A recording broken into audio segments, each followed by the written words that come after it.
What's that signpost up ahead? Hey, Mike. For anyone driving through the American countryside before 1963, there's a good chance they'd see a series of 6 signs spaced along the side of the road written to entertain and promote the sale of Burma Shave. Burma Shave's brushless shaving cream. Here's one of the last set of signs from 53 years ago. We don't know how to split an atom, but as to whiskers, let us at 'em. Burma Shave. The Burma Vita Company's original product was a liniment made of ingredients described as having come from the Malay Peninsula and Burma. Sales were poor until the company hit upon the road sign advertising gimmick, and at its peak, Burma Shave was the second highest selling brushless shaving cream in the United States. But now those quaint little signs of Americana are as dead as dodo birds. You can find examples of them by Googling around the web, and you can find pictures of dodo birds too if you want, but you won't find either one of them in their so-called natural habitat. They're gone.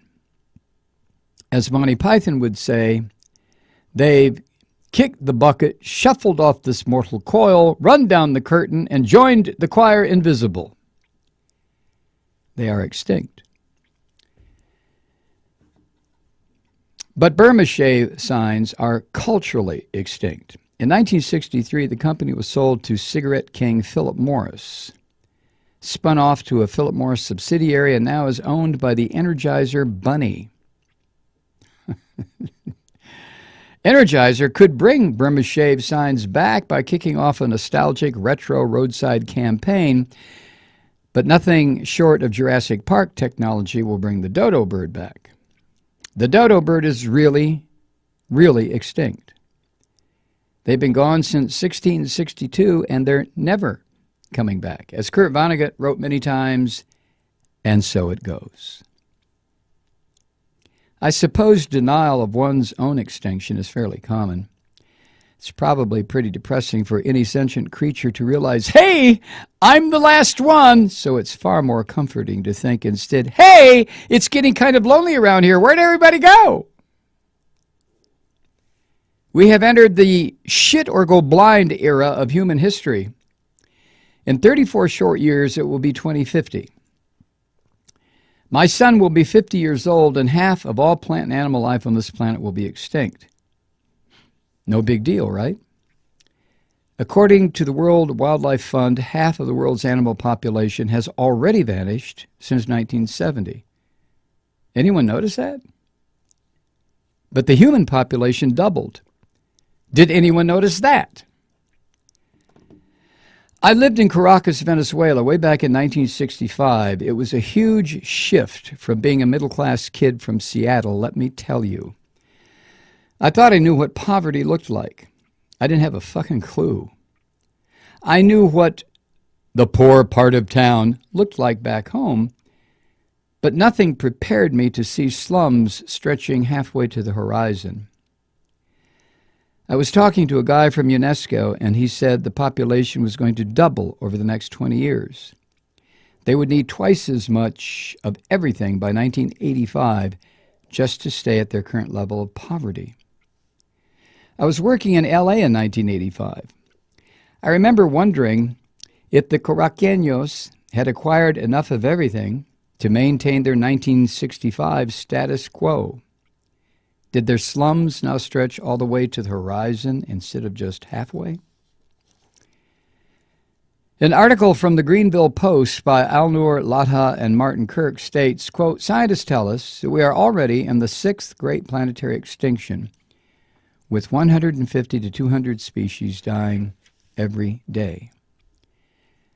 This is 1,000 times the baseline rate of extinction, end quote.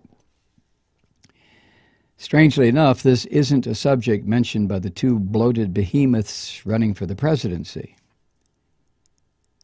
Newsflash! Gunman massacres 50 in Orlando nightclub. Worst ever U.S. mass shooting. Big deal? The president, presidential wannabes, lesser politicians, and yappy irritating pundits all weighed in on the killings. Obama closed his statement with, quote, "We will not give in to fear or turn against each other. Instead, we will stand united as Americans to protect our people and defend our nation and to take action against those who threaten us. May God bless the Americans we lost this morning. May He comfort their families. May God continue to watch over this country that we love. Thank you," end quote.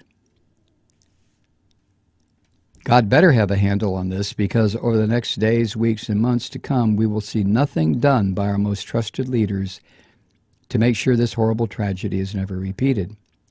Like I said, no big deal. If our elected representatives could stand idle after 20 6 and 7-year-olds were ripped to pieces by a fucking madman wielding a semi-automatic rifle, they're sure as shit not going to do one fucking thing about the slaughter of a bunch of gay folk in Florida.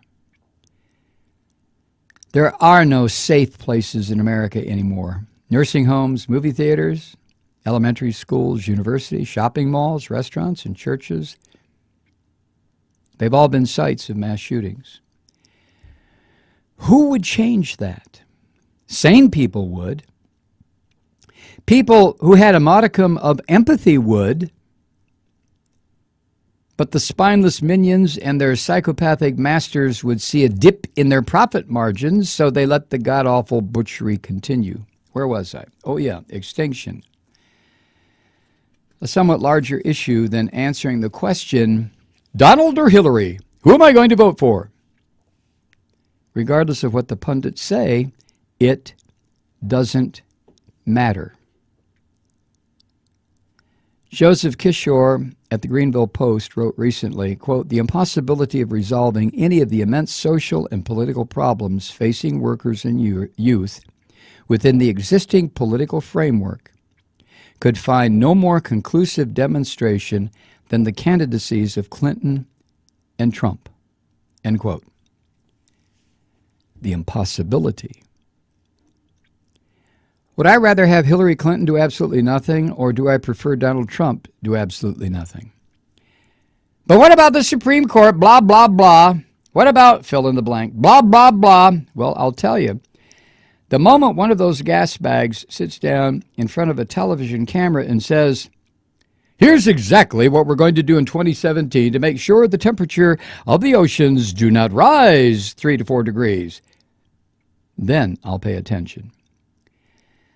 Until then, I believe I have a picture in my wallet of the rat's ass I do not give.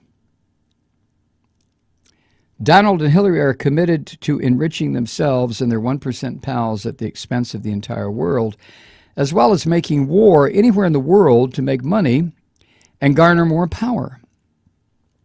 Since I'm slightly smarter than a head of kale, I don't think it is wise to vote for either one of them.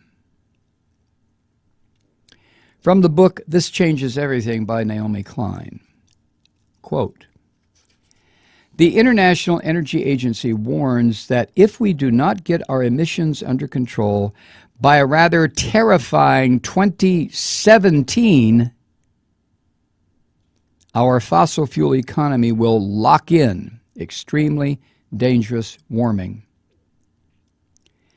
As Fatih Birol, the IEA's, International Energy Agency's chief economist, bluntly put it, quote, "The door to reach 2 degrees is about to close.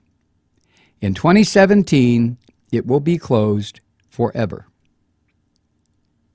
It is time to turn this around now, Klein goes on. Is it possible? Absolutely. Is it possible without challenging the fundamental logic of deregulated capitalism?